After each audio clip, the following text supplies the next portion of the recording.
경기도민 78%는 재난기본소득 지급 필요성에 동의하고 73%는 지역화폐로 지급하는 것에 대해 긍정적이라는 조사 결과가 나왔다.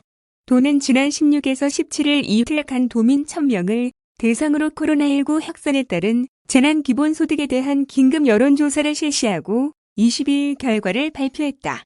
현재 정치권과 사회 곳곳에서 도입 요구가 높아지고 있는 재난기본소득에 대한 인지도는 74%로 높게 나타났다. 재난기본소득은 미국을 비롯해 해외 각국에서도 도입 논의가 활발히 진행되고 있다. 정부나 지자체가 재난기본소득을 지급하는 것에 대해 도민의 78%가 필요하다고 답했다. 코로나19로 위기에 빠진 경제를 살리고 위축된 소비를 촉진하기 위해 필요하다는 인식이 반영된 것으로 풀이된다.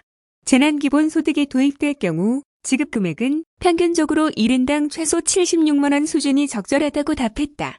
지급 대상과 방식에 대해서는 취약계층만 지급 시 선별 과정의 비용과 시간이 들기에 모든 국민에게 지급해야 한다는 의견이 52%, 실업자, 영세 자영업자, 비정규직 등 취약계층을 선별해 우선 지급해야 한다는 의견이 48%로 나타났다.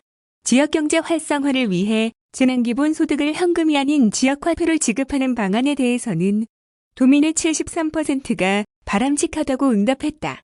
지역화폐 사용기한에 대해서는 3개월, 6개월, 1년 등의 순으로 높았다. 재난기본소득이 경제 활성화와 국민의 삶 개선에 도움이 될 것인가라는 물음에는 경제 활성화 75%, 국민 삶 개선 77%로 각각 응답했다.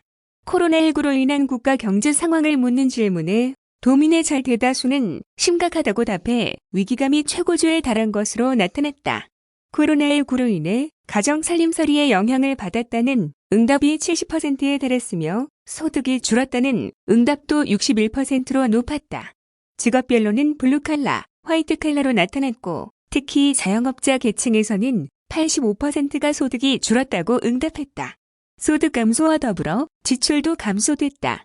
가계지출 변화를 묻는 질문에 51%가 이전보다 감소했다고 응답했으며 자영업자, 블루칼라, 화이트칼라 등 대부분 직업군에서 지출이 줄어든 것으로 확인됐다.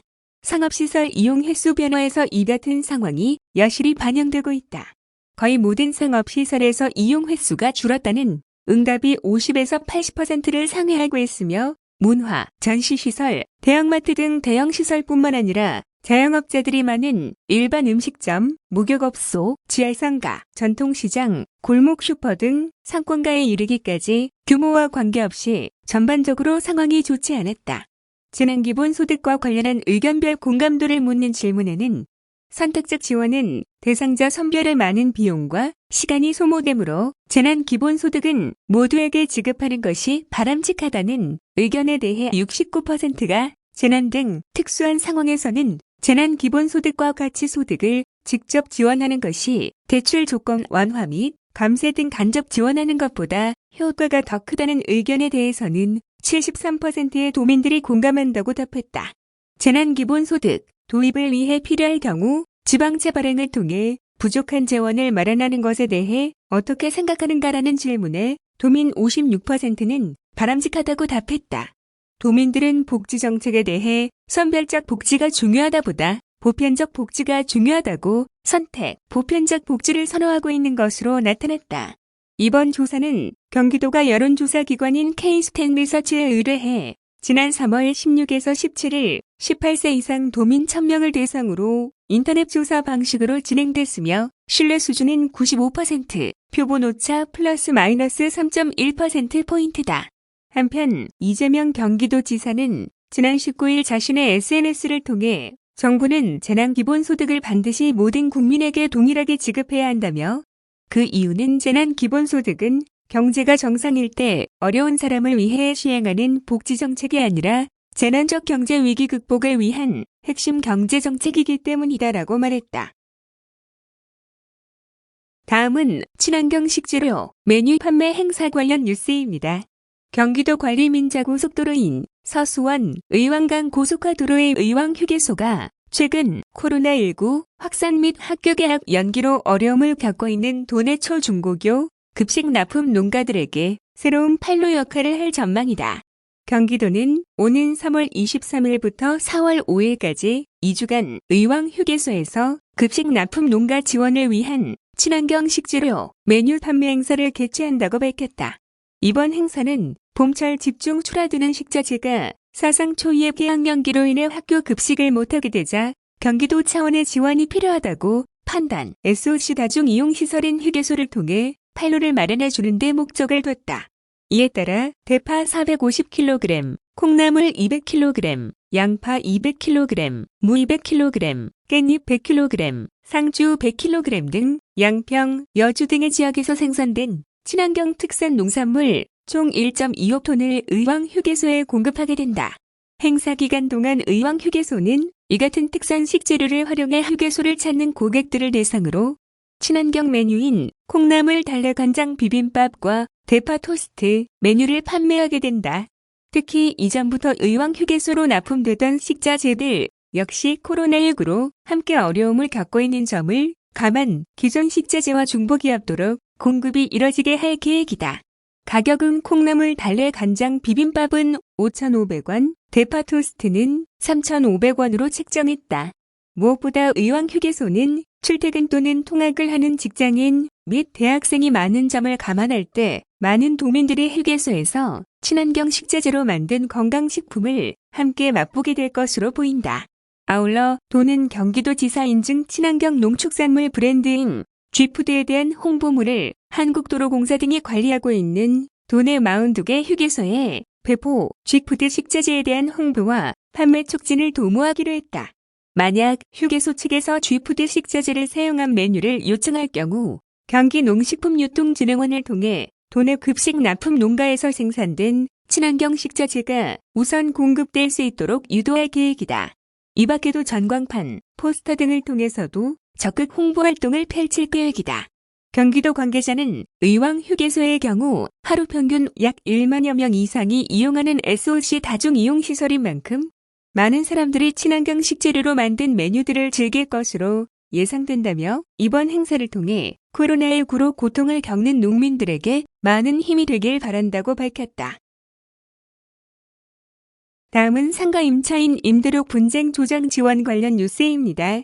코로나19 확산으로 도산위기에 직면하고 있는 소상공인들을 돕기 위해 선한 건물주 운동을 추진 중인 경기도가 상가 임차료 조정 지원에 나선다. 코로나19에 따른 매출 급감으로 대부분의 소상공인이 임대료 연체, 계약 해지 등의 어려움을 겪고 있는데 따른 것으로 임대차 관련 전문 상담을 늘리고 분쟁 조정위원회 기능을 활성화하는 것이 주요 내용이다.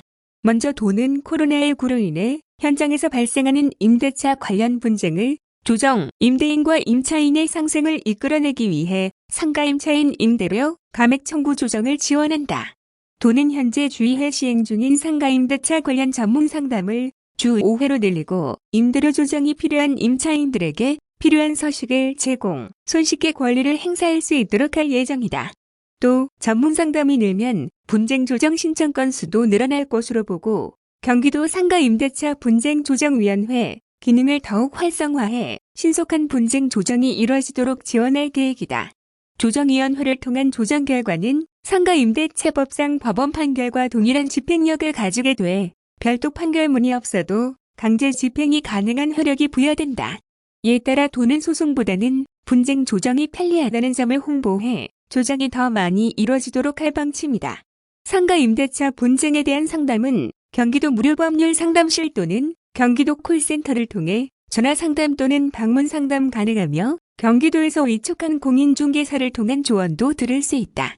분쟁 조정을 신청하고자 하는 경우 경기도 홈페이지에 게시된 신청서를 작성해 경기도 상가 임대차 분쟁 조정위원회로 제출하면 된다. 한편 상가 건물임대차 보호법 제11조에 따르면 차임 또는 보증금 유경재 사정의 변동으로 인하여 상당하지 아니하게 된 경우에는 당사자는 장래의 차임 또는 보증금에 대하여 증감을 청구할 수 있다고 정하고 있다. 하지만 우리나라에서는 아직 익숙하지 않은 제도로 지난 2017년 병원 내 편의시설 임차인이 청탁금지법 등 시행에 의한 유동인구 감소를 원인으로 임대료를 낮춰달라고 청구했다가 기각된 사례 이외에는 관련 사례가 없다. 반면 우리나라와 법체계가 유사한 일본에서는 임대료 조정에 대해 조정우선주의를 채택해 당사자 간 원활한 조정이 이뤄지고 있고 경제 사정 변동에 따라 임대료를 낮춘 사례를 흔히 찾아볼 수 있다. 이재명 도지사는 코로나19로 인한 미증유의 경제 위기 상황에서 상가임차 소상공인이 겪는 어려움은 이루 말할 수 없다면서 선한 건물주 운동에 동참하는 임대인분들에게 감사드리며 이번 위기 극복을 위해서는 상생이 절실하다. 많은 임대인분들의 협조와 참여를 부탁드린다고 말했다. 다음은 기업 세무조사, 유예 관련 뉴스입니다. 경기도는 코로나19로 사업에 어려움을 겪고 있는 기업에 대해 세무조사를 유예한다고 22일 밝혔다. 유예 대상은 기업 내 코로나19 확진자가 다수 발생하거나 확진자 방문에 따른 장기간 휴업 등으로 직간접적인 피해를 입은 여행업, 공연업, 유통업, 숙박업, 음식업 관련 기업 등이다. 피해 기업이 유예 신청을 하고 시장, 군수가 승인을 할 경우 일정 기간 세무조사를 연기할 수 있다. 세무조사가 진행 중인 경우에 승인을 받으면 조사를 일시 중단하게 된다. 단, 세금을 부과할 수 있는 기간이 임박한 경우 등 불가피한 경우는 제외한다. 도는 이와 함께 코로나19 상황이 안정될 때까지 기업을 방문하는 대면 조사를 지향하고 서면 조사 방법을 최대한 활용하는 사회적 거리두기 캠페인에 적극 동참할 계획이다. 이익환 경기도 조세정의 과장은 코로나19로 인한 기업들의 어려움에 공감하며 영세, 중소업체 등 피해 기업이 체감할 수 있는 지원이 이루어질 수 있도록 최선을 다할 것이라며 부정 탄로 기업에 대해서는 철저히 조사할 방침이라고 말했다. 한편 경기도는 지난 13일부터 도내 부동산 취득 법인 90곳을 대상으로 2020년 정기 지방세 세무조사에 착수했다.